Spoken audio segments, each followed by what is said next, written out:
And hello guys, once again, welcome back sa ating channel. Welcome back to Chloe TV and isang mapagpalang araw po sa inyong lahat. So ayan, maligayang pagbabalik sa ating munting channel. So ngayon ay, yun po no, nakita nyo po dyan ang ating picture sa gilid and of course ang ating title, no? Kalinga Prab, sinagot ang tanong, kung mawawala na ba ang Jomcarl pag sila'y aamin na. So marami talaga ang nagtatanong nito guys, no, na if ever na maging sila na parang katulad ba ng Rochelle na sila'y magsarili na, no? May mga nakikita tayong mga comments sa comment section, no, itong mga ganitong klaseng tanong. So ngayon ay bibigyan yan ng kasagutan ni Kalinga Prab, no? So dito nga po may nagtanong sa kanyang live, if ever na aamin na yung Jomcarl sa kanilang totoong status, ano na ang mangyayari? Mawawala na ba or iba-vlog pa ba sila? So, yan ay ating panoorin mamaya sa video clip na ating kinuha mula sa live ni Kalinga Prab. Pero syempre, bago tayo magpatuloy, sa mga bago pa lang dito sa ating munting channel, huwag kalimutan i-hit ang ating subscribe button. Isama nyo na rin po ang notification bell para every time mag-a-upload po tayo ng panibagong reaction video, updated po kayo. At higit sa lahat, huwag kalimutan palaging suportahan ang pinakaama ng Kalingap, si Kuya Bal Santos Matubang, si Ate Edna Vlog, si Kalinga Prab, at syempre si Jack Matubang. Suportahan din po natin ating Keyboys, Kalinga Partners, at ang ating mga charity vloggers sa Pilipinas. Kaya naman guys, ngayon ay panoorin muna natin ang clip video na ito. If umamin po ang Jomcarl na magjowa na sila, tuloy pa rin po ba ang seri? Grabe naman yung tanong na yan. Mga kalingap.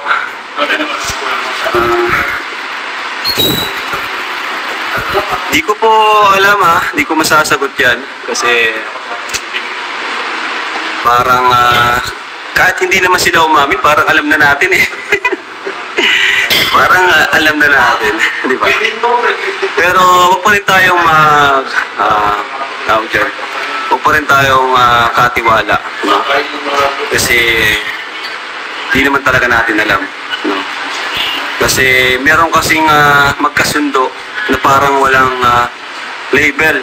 Anong tawag doon? parang may nararamdaman kayo sa seksa pero walang label. MU?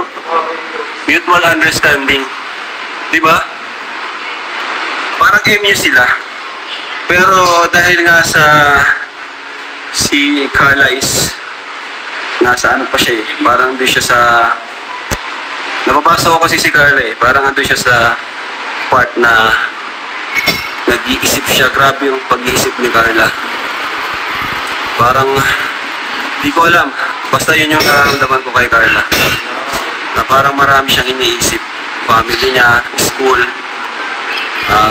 Siyempre, yung love team, si Papa Joms. No? Kaya di pa siya makapag-decide. Di siya makapag-decide. Di siya makapag-all out sa kanyang nararamdaman. Yun yung nararamdaman ko kay Carla. Kasi kaya kahit minsan may mga blessings, minsan na-stress siya, no? Minsan nararamdaman natin wala siya sa mood. Kasi hindi porke may blessings is ano ka na eh.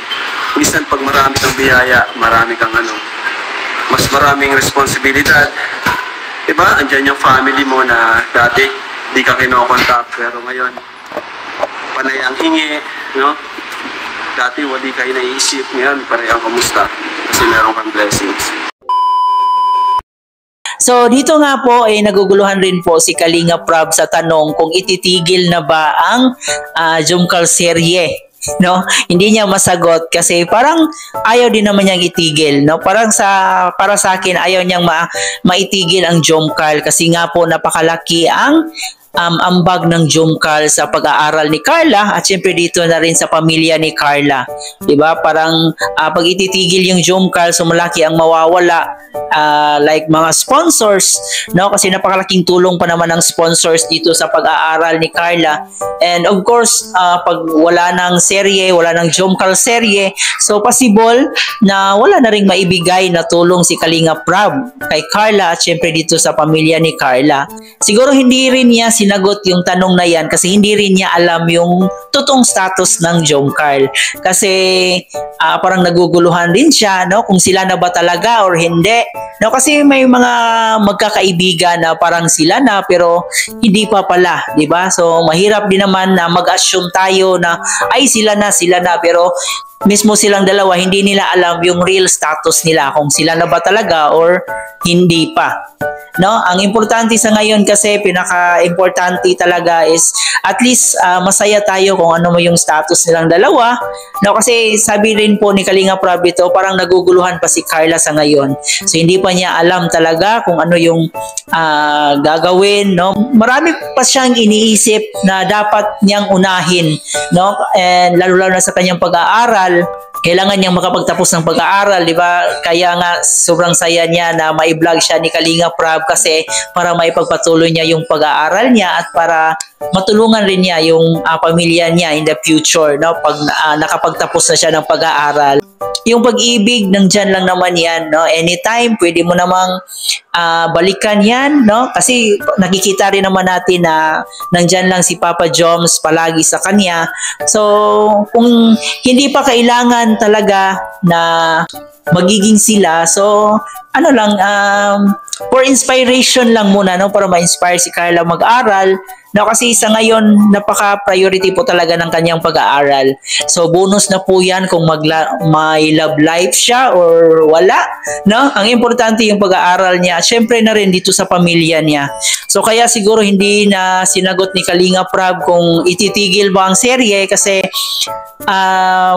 kung ako si Kalinga Prab, nanghihinayang din po ako, lalong-lalo na para sa pamilya ni Carla at para kay Carla, no, kasi malaki talaga ang mawawala. And of course, malaki din naman ang tulong ng Jomcarl serye dito rin sa kanyang channel.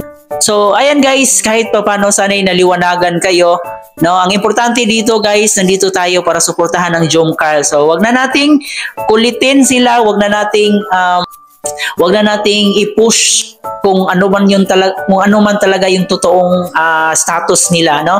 Ang importante nandito tayo, masaya tayo na nakikita na masaya ang ating Jomcarl. So yun naman talaga ang pinakahangad natin na maging masaya yung buhay ni Carla, no. Bonus na po yan pag mag-love life siya, and syempre dapat unahin niya talaga yung makapagtapos siya ng kanyang pag-aaral.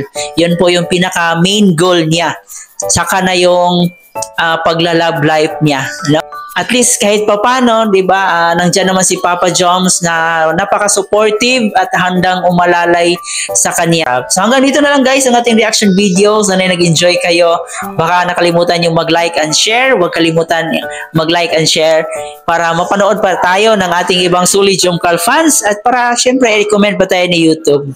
And of course, huwag kalimutan mag-subscribe. Muli po guys, ito nga po pala si Chloe TV. Marami pong salamat.